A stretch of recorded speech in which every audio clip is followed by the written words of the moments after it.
Hello, you guys. What's up, everybody? Welcome back to the Fumble Live. We are talking all things Brooklyn Nets right now. We're talking about how they're doing now that they're playing against the Bucks. We're also talking about James Harden and how another athlete's dad has a bone to pick with him, and it's a little bit embarrassing. Before we dive in, make sure you subscribe to our channel, tap the bell for notifications, give this video a thumbs up, and leave a comment below.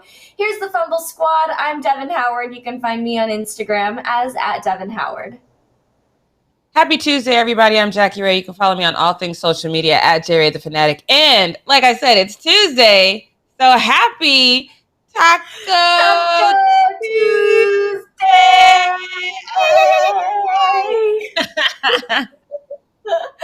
Hell yes. Are you getting tacos today, Jackie? I better, because I haven't had tacos on a Tuesday for quite some time. So it needs to happen tonight for sure. Yeah, I think that you absolutely should. And you know what? I have heard that Long Beach has some very great taco options. So I don't know if you're going there today, if you're going to be in that area, but I can definitely send you over some recommendations. You deserve some tacos. You've been you guys, Jackie is a workaholic. She works a lot. So we all need to send her a Venmo payment for some tacos or something because she deserves it. I received that. She is manifesting those Venmo payments, you guys. You know what? I'm going to put it out there too. If anyone wants to buy me tacos, let's go for it. I'll take a margarita as well while we're at it. Ooh, yes. Sounds really, really good. Okay, well, let's just jump right into this news. Let's talk about the Brooklyn Nets. So Brooklyn is ahead 2-0 after a 125-86 win over the Bucks in Monday night's Game 2. Sorry, you guys. I feel like I'm having some weird allergies right now. I don't know what's going on, but I feel like I'm on the verge of a sneeze at the moment, which is bizarre. I don't even have allergies usually, but I feel like I sound weird. Anyway, they did not have James Harden on the floor, and even without him, the Nets are looking spectacular. And it seems like they really took notes based on their regular season games against the Bucks, and they kind of created this plan of attack that's you can't penetrate it. They really did their homework. They did some studying. So in the 3 regular season matchups between the two teams, Milwaukee got up 37 more shots. And that's not really even with an offense as impressive as the Nets, that's not really a very good margin for them to have. And that shot disparity existed because the Nets turned the ball over 19 more times than the Bucks, and that allowed Milwaukee to have 10 more offensive rebounds in those games. So now coming into this second round, they really needed to focus on not letting that happen again, and they definitely did. So now 2 games in, they've taken 7 more shots and committed 14 fewer turnovers. And they're also kind of playing into Giannis's weaknesses, and as a result, he only attempted 15 shots and scored only 18 points in Game 2.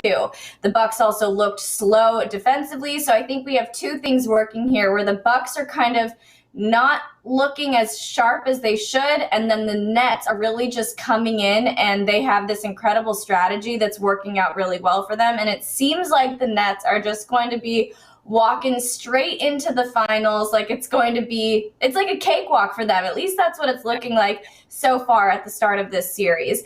So Jackie, let's talk about this. Are you surprised to see the Nets working so well together, or do you think people kind of forgot how good and how dominant Kevin Durant is because we haven't really seen him playing as much?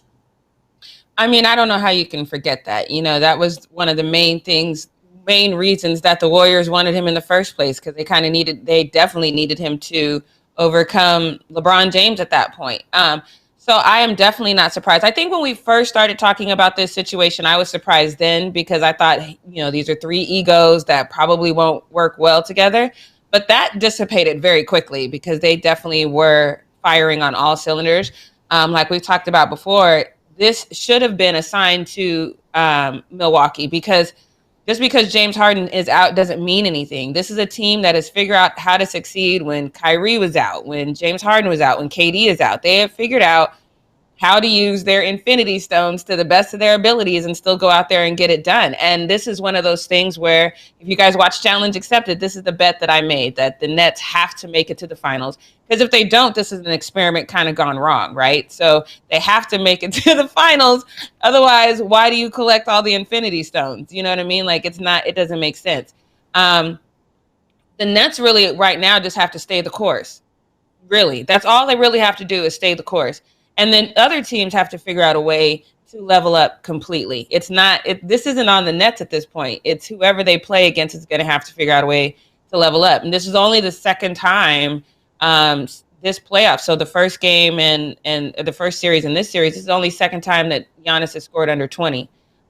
Brook Lopez, he's usually averaging 19 points a night, but last night he got like 10. So, and then it's just one of those things where it's not a huge fall off, but it's enough of a fall off that when you're playing against the Nets, it's going to manifest itself like a huge fall off. You can't have off nights when you're playing against the Nets. You can't drop off in your scoring prowess like that.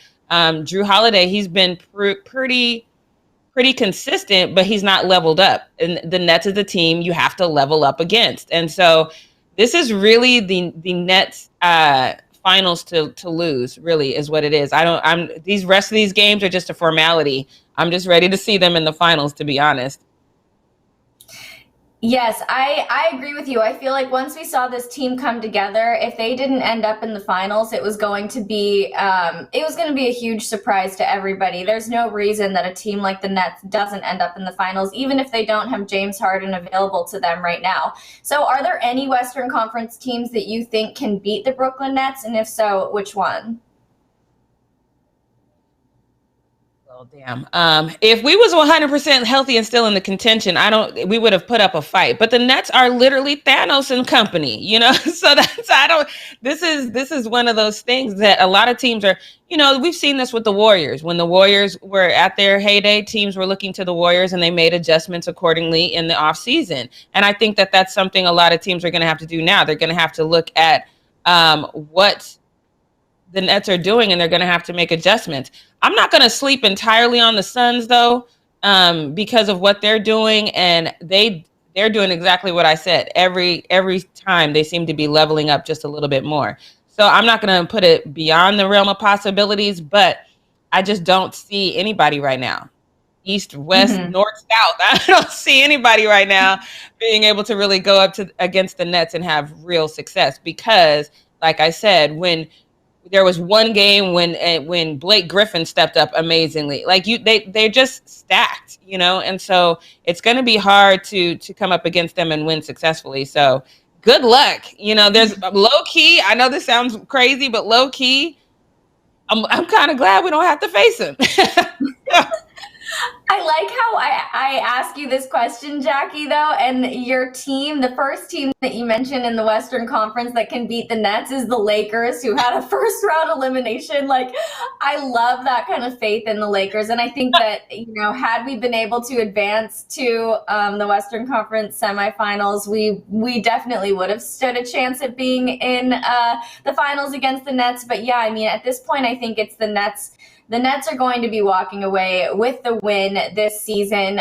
It's almost too obvious that that's what's going to happen. I know that they are going to encounter, you know, competition and some challenges along the way, but I can't really imagine it going any other way.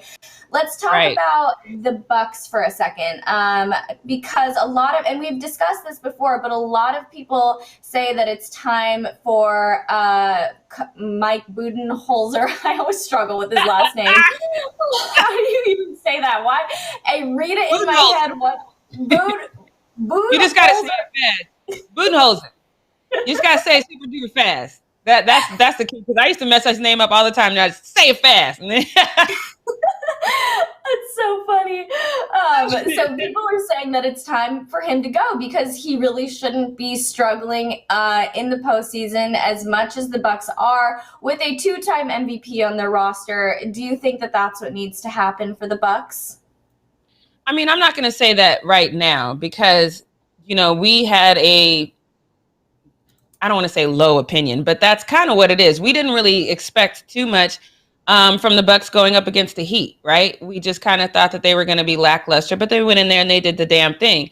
I do think there's a level of fear that they're playing with right now when they're facing the Nets. I don't think that they've stepped up and really given a good fight yet. I don't know if that's a coaching thing, though. I mean, you can do your best to coach guys up, but if they're scared, they're just scared. So I don't think it's time to really talk about a coaching change because I mean, what are we talking about right now? They looked good in the first series, and then now they're facing the Nets. You know, there's not going to be too many teams that go up against the Nets and look good.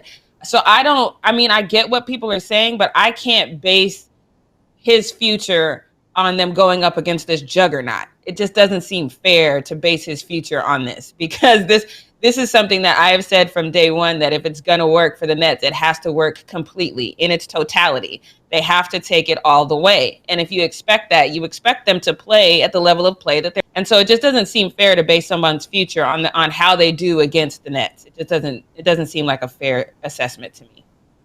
Well, what about Giannis? Let's talk about Giannis because I know that you don't necessarily feel he deserved that second MVP award. I think you've been very vocal about that. So do you think that now, looking at his performance this season, that he really, truly did not deserve the MVP award? Was that kind of misgiven to him one or both times? Not the first time. Definitely not the first time. And technically, if James Harden hadn't been in the league the second time, I would have undoubtedly given it to him as well. But that 2019 one, when James Harden was literally rewriting history, that just didn't make sense to me. But Giannis still, to me, he's still, I mean, sometimes I forget that he is young. You know what I mean? It's because how amazing he is. He's still young, and I still think he's coming into his own where he can not only dominate on the court, but he can dominate his mental and he can stay in the game mentally. And whether he's being coached up or not, he can take a level of leadership on the floor. And I don't hear him say stuff like, oh, I just did what coach told me to do. If you see that there's something that's not going right and you want to make a change, then you need to make that. And I expect him to do that, but maybe that's not even fair for me to expect that because he is still growing. You know, he still has a lot of basketball to play and he's going to get a lot better before he ever starts to plateau. So that's probably not even a fair assessment for me to say. Somebody somewhere needs to get in Giannis's head and tell him, yo, you are that dude. You are that good. You're the man. You can go out there and dominate. You can kind of direct traffic as you see fit. You can be vocal and say things that you see, and you can make changes accordingly. He's not quite there yet. And I'm sure that's a coaching dream because you definitely have to coach him, and to have a superstar that you can actually coach is probably really dope. But I do think Giannis is an asset. I'm not going to take away one of those MVP from him. Like I said, if it hadn't been for James Harden, I would give him two. But I do think that I need to see him take a mental leap because I know he's good on the court. I needed to see him take a mental leap in his play. And then final question, Jackie.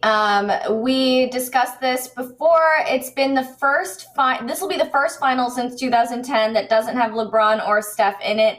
Would you say that teams what? It's so weird to say that. Like, I know. Neither one.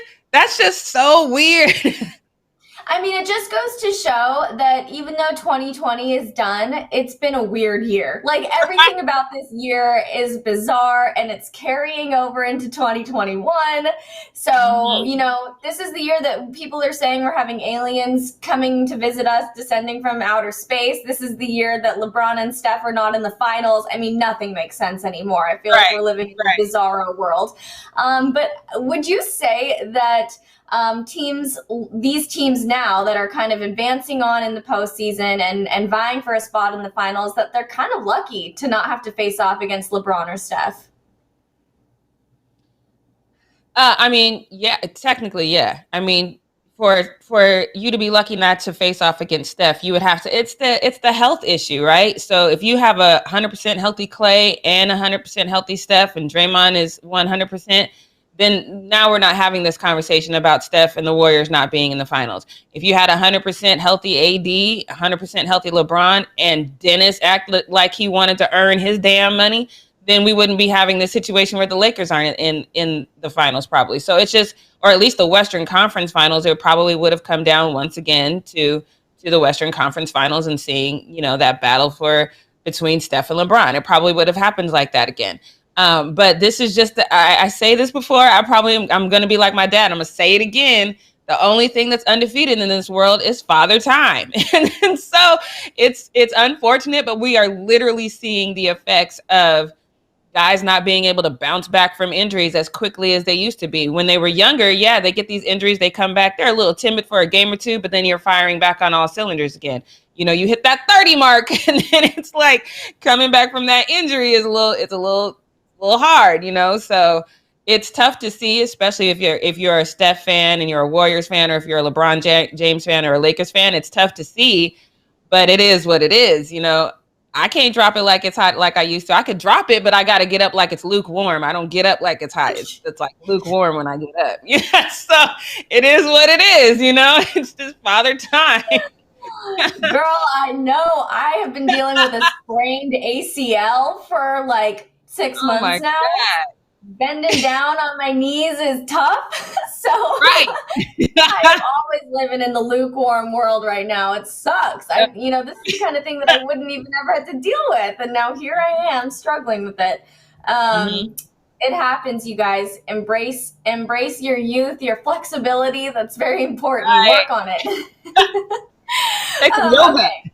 Yes, do some yoga, do some meditation. These are all things that are going to keep you young forever. Use a retinoid if you really want youthful skin forever also. Yeah, maybe get some Botox. Anyway, getting away from myself, let's talk about James Harden and DeJounte Murray's dad, because he is really still pretty mad at James Harden. So just 43 seconds into game 1 of the Eastern Conference semifinals on Saturday, James Harden suffered a hamstring injury and he was unable to return. But there were not everybody was really mourning the loss of James Harden in that game. DeJounte Murray's dad actually was celebrating it. It was a little bit bizarre. So here's the first tweet. He posted on Twitter, James Harden is out due to a hamstring injury. Karma is a B word. Shouldn't have tried to trip my son. I don't wish injuries on anybody, but since it happened, F it. And then people were obviously critical of him saying that, as you would expect. And he really just doubled down and fired back again. He said, all these Hardens fans in their feelings, any father would protect his kids in any way. I never wished bad on him. It happened. And I'm saying, I degaff, grow some balls. Y'all too soft for me.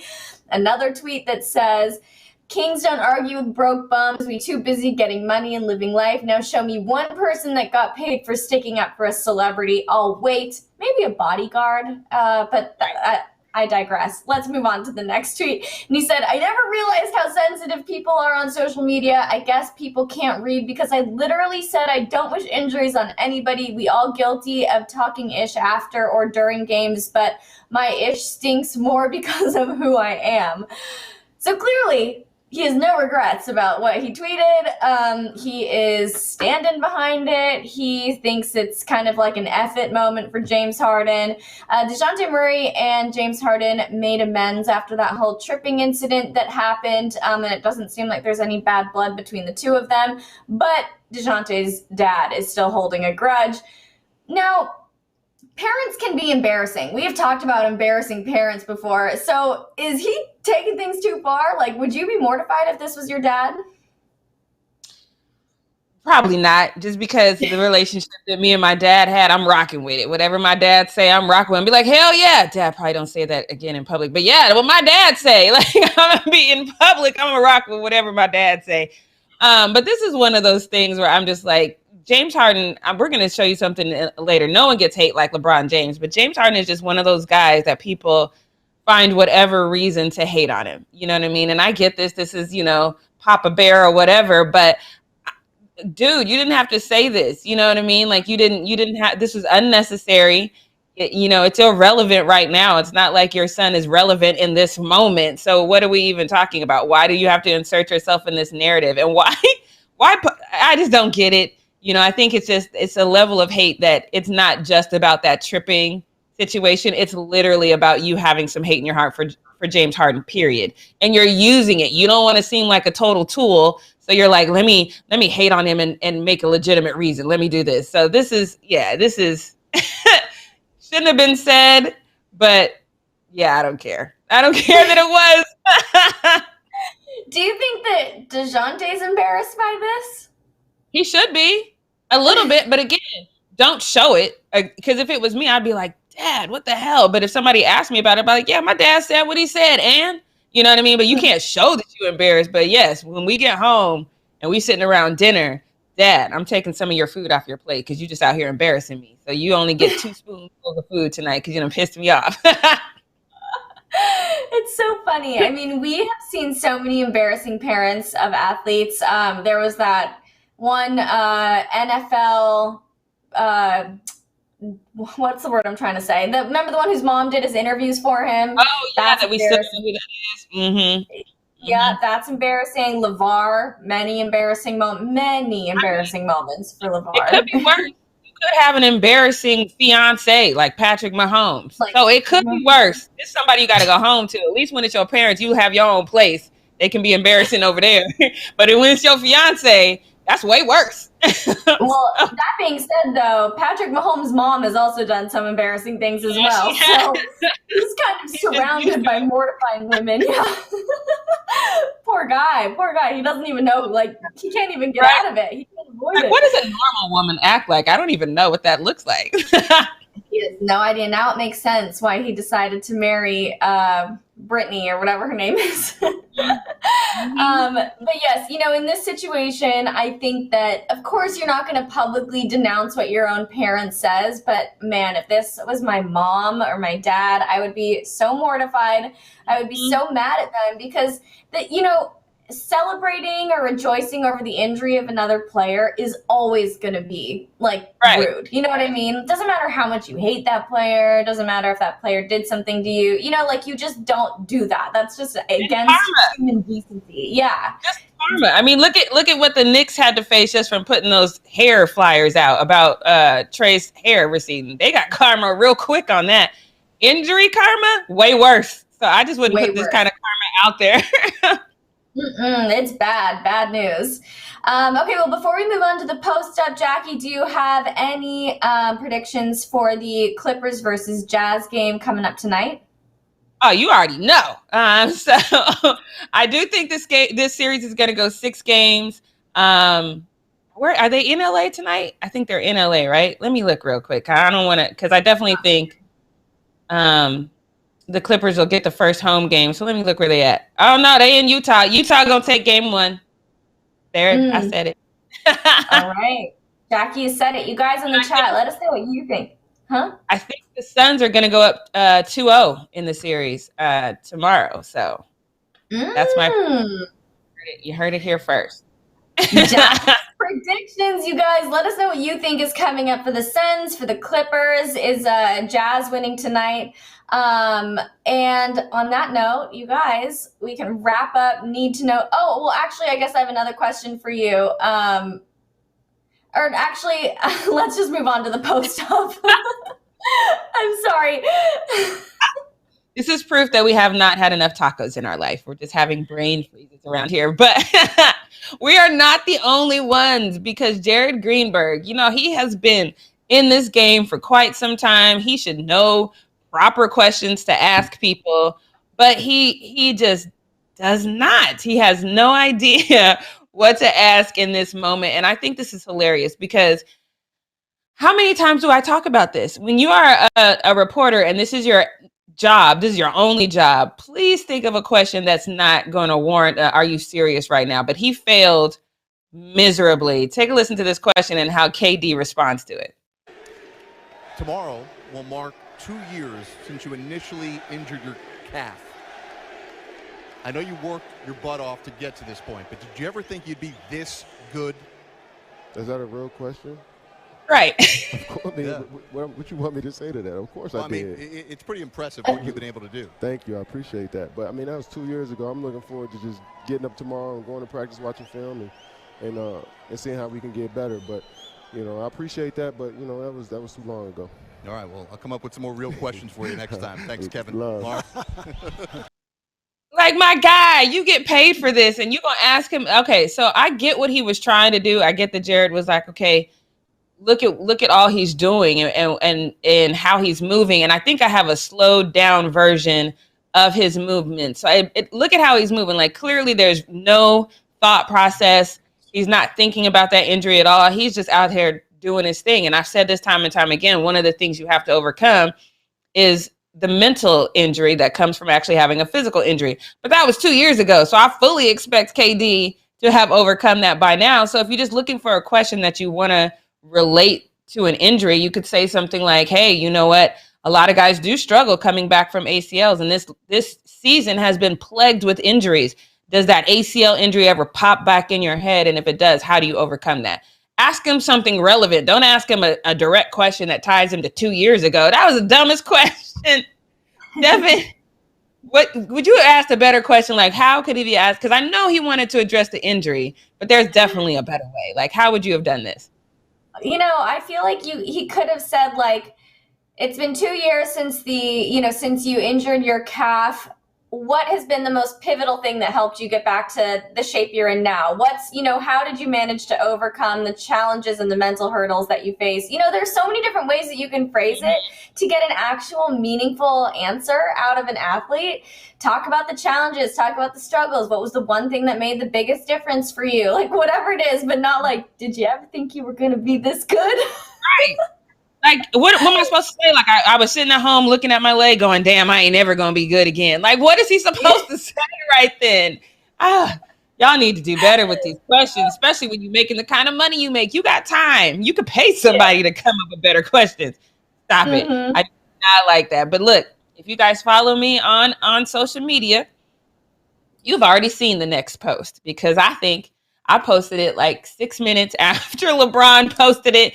He is still thinking about basketball, which I absolutely positively love. He had hinted to the fact that he's just going to, bypass the Olympics, concentrate on healing and beating the Moon Star. So I hope he's sticking to that. But let it be known, he's definitely hearing all the hate that he's getting, and he has addressed it on his story. So take a look.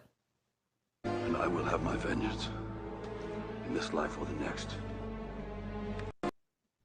His caption says, promise you I will, count on it. So he's planning on coming back with a vengeance, and I love it. He got so much hate on that post, as you can imagine, because, people who don't really know what greatness looks like always hates on LeBron. So I didn't even post that. But what I did find was my rookie of the year stepping up and defending LeBron James as he should as my rookie of the year. So if we could post that from Anthony Edwards. He says, I've never seen so many people so happy to see an athlete fail more than LeBron. His whole career, he's been hated on constantly and slandered to no end, to the point where when he retires, nobody would have appreciated his greatness. I'm glad I will be one who did. Y'all don't give Anthony Edwards, my rookie of the year, a round of applause for actually having a mind of his own and not falling in with a hater brigade. That takes a strong mind. That's the thing about him. I've been saying his mind, the way his mind works, he don't fall into the okie doke. He does his own thing and he leads. Okay, Anthony, I see you. Keep racking up the hash marks. I love you. I do. All right, let's go on to this next one. Because this kind of lines up with that. It lines up exactly with what Anthony Edwards was saying. The hate that LeBron gets is unreal. And if you break it down on a map, first of all, I don't hate anybody on this map. That's number one. Because when you hate somebody, that takes time out your day. Like, you got to figure out slander and stupid stuff to say to kind of flourish your hate. So this is crazy to me, but y'all take a look at this map. It's mostly purple because purple is LeBron James. So they kind of mapped out who's hated the most. LeBron James gets the most hate. James Harden is hated in all of Texas, which is hilarious. Texas and the South. I think y'all can't stand James Harden. Kevin Durant, I didn't know. I mean, I guess that makes sense because nobody would really like him for coming to Golden State. So he's hated out here in Nevada and California. And then Kyrie's got his little pockets where he's hated. I don't know if I believe this, though, because Russell Westbrook seems to be only hated in one place. And I done seen y'all slander him in our chat. So Paul George only got one little state that's hating him. But LeBron, there's a thin line between love and hate, y'all. That's all I'm going to say. There's a lot more love out there than hate. I am for sure. Y'all love that man. Y'all going to be sad when he's gone. Trust and believe. Devin, are you surprised by this map, though? I'm not surprised one bit because LeBron does get so much slander. We talk about it a lot because I don't know how he deals with all the negativity. But you know what they say, if people are hating you and criticizing you, it means you're doing something right. He gets people talking, and whether they want to admit it or not, he is a pivotal, game-changing person in the league right now, in society in general. So the fact that he has this many haters tells me he's doing everything absolutely perfectly. Yes, Zen Master in the chat says I'm from Pennsylvania and I hate on Westbrook. But why though? Like when you really look at the way Westbrook plays, James Harden plays, Kyrie, KD, how do you manage to go from wow, this person is amazingly dope, so let me just drive on over here to hate? How does that happen? I need to know how you got on that road and if you plan on staying on it. So please enlighten me on that. Because if y'all out here really hating on the athleticism of anyone on that map, trust me when I tell you something is wrong with you. Okay? Just let that marinate. And let's move on to this next one. Because, fun fact about me, I love old school cars. One of my personal goals in life is to buy a 68 Mustang and a 68 Camaro, and then hopefully have a Corvette for every year the body style change. I love old school cars. So I think I have to put another hash mark in the I kind of like Devin Booker because he's been showing up to games in old school cars. So this person said that game 6 of the last series, he pulled up in the same car, Dom Toretto, if you guys are Fast and Furious fans, and that's dope. So y'all can't appreciate this. So I'm going to give you the video because if y'all are Fast and Furious fans, first of all, the way he pulls up in this car with the slight lean, like he feeling himself, I love every piece of this. Take a look. That car is fire. With the shades on, the slight lean. Okay, Devin, I see you. And then last night he showed up, and this is a super old school car.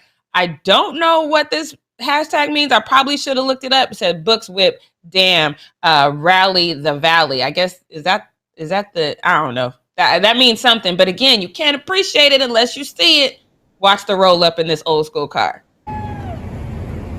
It's slow too. The rims, though. Wow. Devin! This is my new guy. He likes the old school cars. I like the old school cars. I'm a fan. Devin, how you feel about these old school? And how many does he have? I need to see more. I need to see his whole collection. He definitely seems to have a lot. Okay, so here's the thing. I'm not much of a car person. That first car that you showed us, I would not have paid attention to if I saw it on the street. If I saw him driving, I would have been like, damn, that's an old car. Oh. Me, I'm like, oh my God, Devin, look at that car. Look at that car. Devin be like, it's old. The second one, though, you can definitely tell it's like a nice old car because of those rims and just like the way it looks. With that first car, I wouldn't have thought anything of it. I definitely, you know, if it were me and I had all the money in the world to spend, I'd probably be buying one of those annoying, flashy Lamborghinis and then like a cool, like, Bentley SUV to put all my kids in the back or something like that. So that's how I would handle it. I wouldn't be buying these old cars. Yeah, I'm definitely going to have a drive around car because I'm definitely going to be one of those people that has those old school cars that I only drive on special occasions. But then I'm going to have my Tesla for normal stuff. I'm still trying to get that Tesla, you know, but when I'm trying to floss and trying to make people think I got it like that, oh, me and that 68 Camaro, we coming out. But that's just me. I like old school cars like that. I'm just hyping myself up. So let me move on. This next one, I really need you guys in the chat to let me know. Oh, I see you. Zen Master says 63 Impala. That's my goal. That is a good goal, sir. That is a good goal. I like it. So this one is difficult for me because I just don't think this man, I think he needs to stay off Twitter, just in general. Because you guys remember in, I think it was 2019, Daryl Morey had that whole tweet blow up about what he said about China. That was a whole entire thing that we had to talk about for almost the entire year.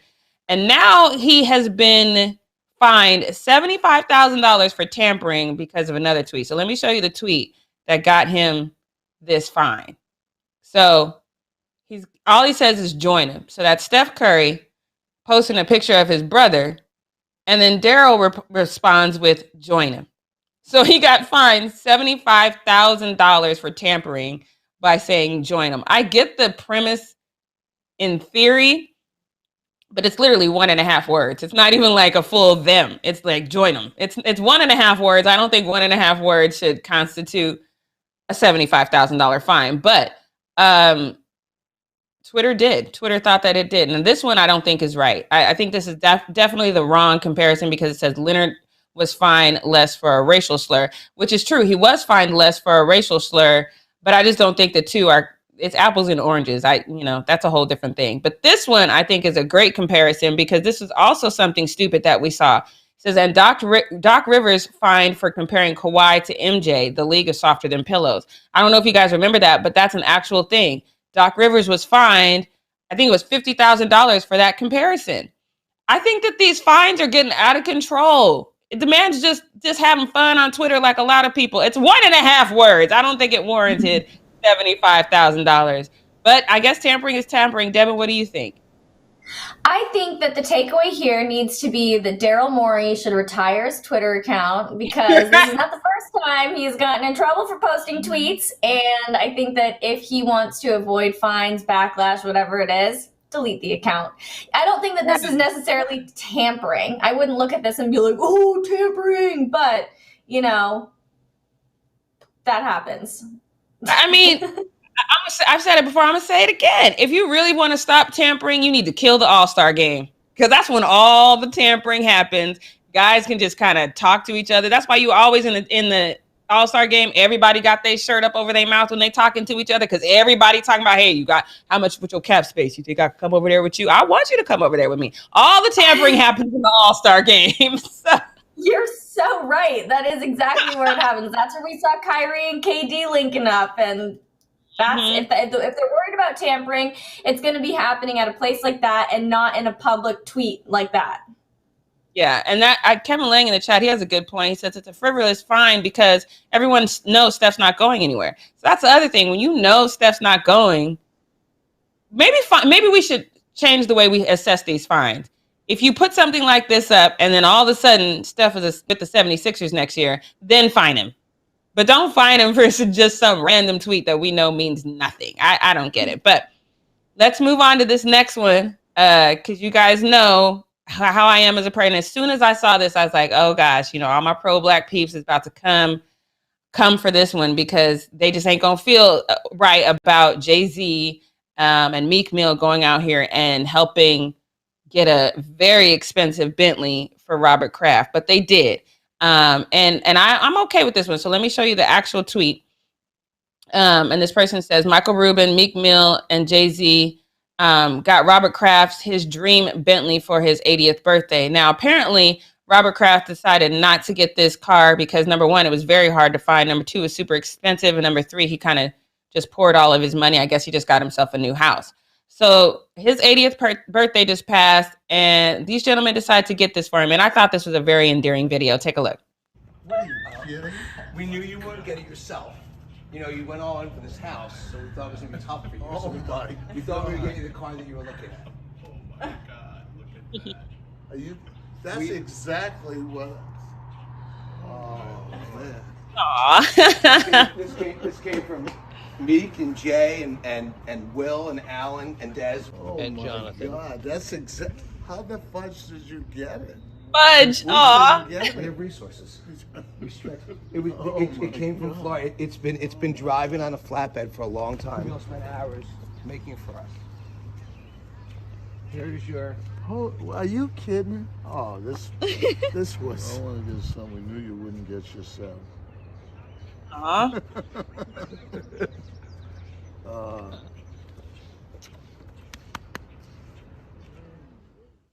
I think that is so beautiful. I thought it was so sweet. I love, he said, where the fudge did you get it? I probably would have used the regular word. I thought this was so beautiful. I saw somebody in the chat said, you don't like Robert Kraft. I don't have anything against Robert Kraft. I understand the mentality of this next tweet though, because I immediately went there for like half a second and then I kind of came off of it. It said a couple of millionaires giving a billionaire a Bentley, black capitalism for you. And then someone on the bottom says it's not just black capitalism, although the majority of us are terrible when it comes to priorities, but it's capitalism everywhere. Rich people feed off of other rich people. while the poor stay poor. So I get this because I'm a big proponent of, we need to put our money back into the Black community because the Black dollar stays in the Black community for the shortest time of any community. So I'm very much a proponent of that. But what we're not going to do, we have a mini what we're not going to do. We're not going to dismiss what Robert Kraft did for Meek Mill. That's not what we're going to do because Jay-Z, to be clear, she said millionaire is given to a billionaire. Jay-Z is worth $1.4 billion.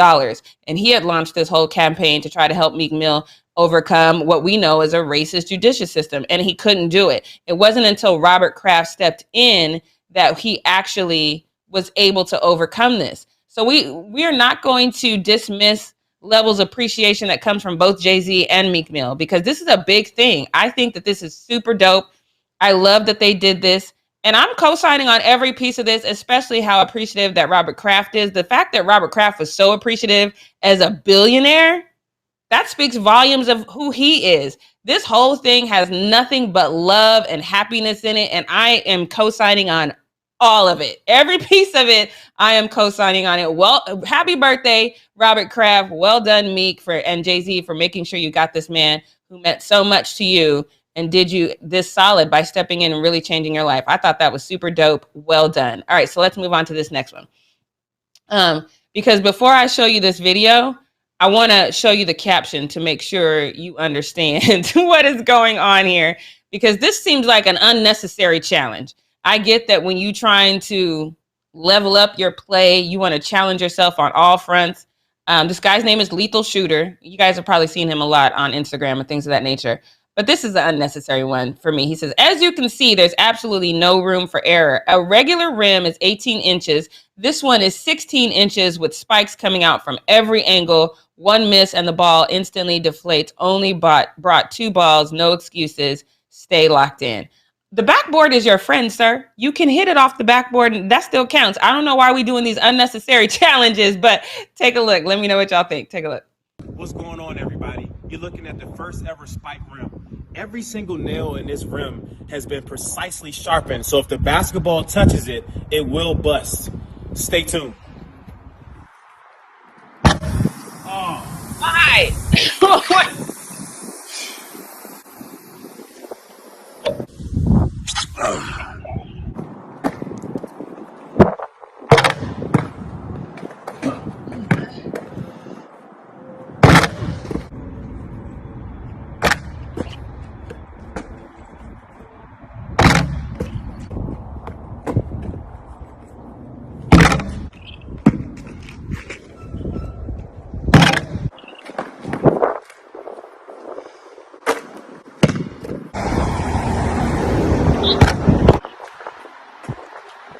Okay, we get it, sir. I just need to know why, though. I just need to know why. The backboard is your friend. You can use the backboard. I appreciate that you're like, no, I didn't reduce the backboard, and I can only get nothing but net every time. But why, though, Steven? I'm trying to understand the why in this. I mean, okay. Well, first of all, that video went on like 20 seconds too long. We got it after the first 3 shots. That was good. But second, I think the point that he's trying to prove here, because this is the guy that trains all the NBA players, right? Like he helps them with their shot and all that. So he's just trying to prove, like, if I can do this, even though you can use the backboard, I'm going to make it so that you don't have to use the backboard. So cool. Like, good job. We get it. Not necessary at all. Interesting experiment, I suppose. But I don't know. I don't really have a good answer for you, except for that I think he's hoping it'll help him recruit more clients. I guess. But, I mean, there's no nails in basketball. When I saw this, all I saw was that moment in time in I forget, The Walking Dead. When that guy had the baseball bat with the nails in it. That's all I saw. It's unnecessary. It's just a baseball. It is unnecessary. Our producer in the chat says he needs to give this net to Ben Simmons. It does. Maybe this will help Ben. Maybe knowing that every time he's going to just get a flat ball, it's going to help him. Who knows? Maybe this is actually exactly what he needs. Somehow, I just don't see a bed of nails helping anybody, but maybe. Especially when you got Ben Simmons money. I'm just gonna go ahead and buy me a whole bunch of balls like that. Pause. But you understand what I'm saying? Like that's just this is stupid. I don't like this challenge. I get it, but I don't like it. It's a waste of time. And like Devin said, that went on 20 seconds too long. Like, okay, guy, we get it. And I'm not buying it. I'm not buying that you got all of those in succession like that. You had more than 3 basketballs. That's number one. And probably 5 or 6 of them was deflated. There's no way in hell you only hit a nail one time. You are lying, sir. Just lying. No. Let's finish up with what we not going to do, because this one I have no real explanation for. Oh, I actually have one more. I have one more for the post up before we get out of here, because this kid hit this grand slam. And I thought it was dope. I'm not going to show you the whole video because it's pretty long, but he hits this grand slam. Everyone's super hyped. His whole team wants to come running for him. It's really dope. But watch the umpire as he's trying to kind of boast and have fun. I think that's a fine now, or at least a penalty, or it's making people mad when you have too much fun in ball games nowadays. But take a look at this. Watch the umpire come over. What? You can't let the kid have a little bit of fun and boast a little bit? I mean, you got to be that mad unless you got money on the game. I don't understand that kind of reaction. I don't understand why guys having fun all of a sudden is becoming this point of contention with so many people. It's a game. Does everybody remember that? It's a game. He's supposed to be out there having fun. Number one, he's a kid. Number two, baseball is weird like that though, with how they expect you to behave all dignified. But Devin, yeah. How much hate does this kid deserve? Did he deserve? That guy got red in the face trying to tell him to run. First of all, he should keep his stress level down. I can tell that by looking at him. That's number one. Number two, it's a game. What's wrong with him having fun like this? I never understand why people get so invested in these, in a professional game, fine, be more invested, be angry, whatever it is. But like this is pretty ridiculous to me. I think I told you guys a couple weeks ago about how there was like a youth basketball game going on when I was a kid, and the dad stormed out and swung the door open so hard that it hit me in the head as a 5-year-old. Like, bro, these kids are like 8. Why are you this mad, right? And that's kind of like this umpire. Give this kid a moment to just enjoy it. He was standing there for all of like a second too. That's what's crazy. Like it was so short. In slow motion, but in reality, it was just like 2 steps. It was like, hey, I did that, and then umpire, he's like the Tasmanian devil. I'm like, bro, breathe. I don't know what just happened to your whole face, but you need to get it together. I know. He needs to sit down, have some CBD oil, maybe smoke a little J if that's his thing, relax a little bit. I always wonder about people's home lives when they act like this. You know what I mean? Like, what's going on in your home that you just can't let somebody have a second of happiness? Like, seriously. Yeah. What's going on in your house? You want to know what's so funny? Yesterday, I did a video for the channel about the Logan Paul Floyd Mayweather fight, and it got a lot of views, but surprisingly, I only got one hateful DM, and the guy was like, you ugly twat, like, you shouldn't have said, like, really mean stuff. And then I went and looked at his profile, and he's like 12, and every picture is him like this.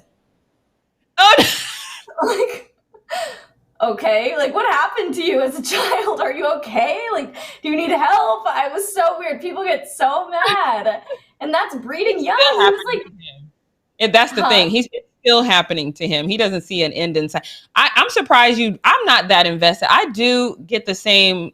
My hate mail is off the hook, and some of y'all, thank God, some of y'all are restricted because I really only, you know how it goes to your restricted. You can't really see them, so I really only look at y'all if I've friended you back, so you can kind of like, and then I'll put you in general instead of primary. But those people over there in the restricted, sometimes I do, every once in a while, I'll click on their profile to see what they look like. I've never seen anyone that I would even have a conversation with outside of like anything. Ever. I know. I get some like really, really mean messages, and I'm expecting it to be some like ugly grown man, and half the time it's like a 14-year-old. I'm like, what are you doing with your life? This is so embarrassing that you took the time to write me and say things like this. Like, you should be so humiliated. Right. I always get the ones that will be like, oh, you need to stop talking about black stuff on your show. And then you go to their page and there's a big old Confederate flag. Like, I probably do for you. It's probably a lot for you. Oh my God. Ridiculous. That's when you just gotta block. Right. It's funny. And my block game is so strong. I'm not block. The block finger. All right. Me too. So let's Jeremiah says, damn, Jackie, you never got none of my DMs. First of all, if it said Jeremiah, I would never, I need you to understand this. I would never read a DM from you, sir. Jeremiah, we've been curious about what you look like, though. So we were wanting to look for your IG. Drop your handle in the chat. We want to check it out. Right. Seriously, like we were trying to investigate you. See, we've got a running bet on who we think you are. So let us know, because I think I'm gonna win hands down. But let's move on to what we're not gonna do. That was a lot of fun, though. Let me just tell y'all right now, that was fun. All right, so we're gonna move on to this one, because this one, I don't know what to say on this one, because I did my little investigation thing, and it doesn't make the kind of sense that I think we normally would think it makes. But Cameron Kinley, now he played for the U.S. Navy, and he's very he's got a fantastic reputation playing within Navy Academy. So he actually got to present something. He gave this whole speech and got to present something to our vice president. I have a picture of him and him doing that. Like he's very esteemed in his school, in the Naval Academy, and to be able to actually do something like this, you would have to. So he plays football. He's a cornerback, was a cornerback in the Navy, the Naval Academy. And so he was undrafted, and the Bucks picked him up, which is like this huge thing. It's this goal he's wanted to do since he was a kid. But now he's not going to be able to realize this dream because the U.S. Navy has delayed or basically denied his ability to play for the Tampa Bay Buccaneers. So he is being required by the Navy to commission. So basically go into the military is what he's being required to do. So, and he's not permitted to appeal that situation, which is crazy to me because he's been the team captain. He's class president. Like I said, he's really esteemed in the Naval Academy, and to him reach this goal of being an undrafted free agent with the Buccaneers, and he participated in the rookie mini camp. He did everything he was supposed to do, and now the Navy's like, sorry, but no. This is crazy to me. So he wrote a statement that he put on Twitter. I'm not going to read the whole thing because it is very long, but I definitely wanted to read the first part of it because the first part of it is what I find peculiar, because technically he should be able to play. I understand, what he signed up for when he entered the Navy, but there is a provision to allow him to play. So he says, recently I was informed that my request to delay my service in order to play in the NFL was denied by the Secretary of the Navy. I have spent the last past week processing my emotions, as it is very difficult to have been this close to achieving a childhood dream and having it taken away from me. Now, here's the fun part.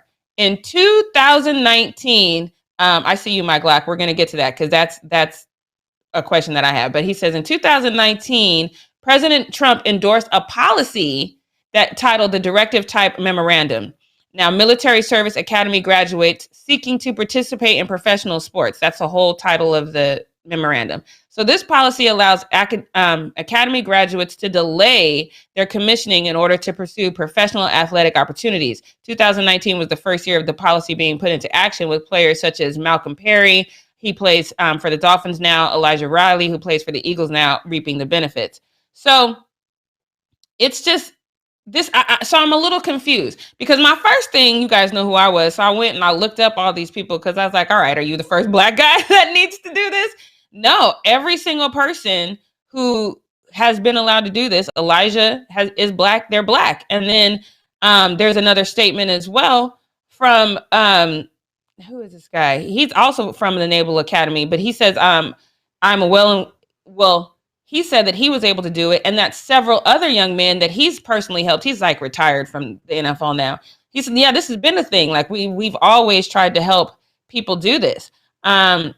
So he issued another statement, Cameron did, that says, he's kind of saddened by this. He said, I'm well aware and embrace the commitment that I made to serve when I arrived at the Naval Academy, and I'm not asking to set aside that commitment. Instead, I want to represent my country and the Navy as an NFL player, just as other players have been able to do.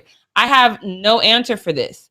I really looked into it as to why they might deny him and not deny others. I have no logical answer for this. But what we're not going to do is not give him the same opportunities that we've given everyone else. That doesn't make any sense to me, especially when we're talking about a class president. He's esteemed in what he does.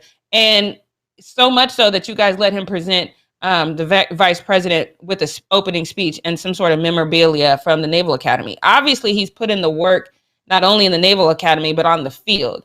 So he should be able to do this. I don't have an answer for this, you guys. I wish I could tell you why this is happening, but what we're not going to do is cherry pick who can benefit from this policy that's put in place. So these guys, if they're actually good enough to go to the NFL, they can actually go to the NFL. I don't understand it.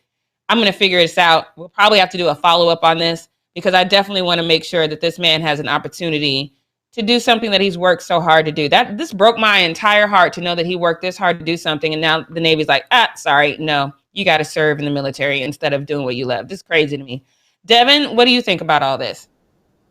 I think it's really sad, and I think that his statement was really well written, and especially the part, I pulled it up on here because I wanted to read it again. I know you already said it, but when he said, "I'm well aware and embrace the commitment that I made to serve when I arrived at the Naval Academy, and I'm not asking to set that commitment aside," like he's making it clear that he is still committed to the Navy and that he still plans on fulfilling that, commitment that he made. So I do think that this is really tragic. I can't understand why they wouldn't allow him to fulfill his childhood dream of playing in the NFL. I feel terrible for him because this is kind of like coming to that crossroads in your life, and it just feels like there's no like correct answer. There's no easy solution for him. There's no way to really kind of reconcile like all of the trouble that he's gone through and all the training and everything. I just feel bad for him.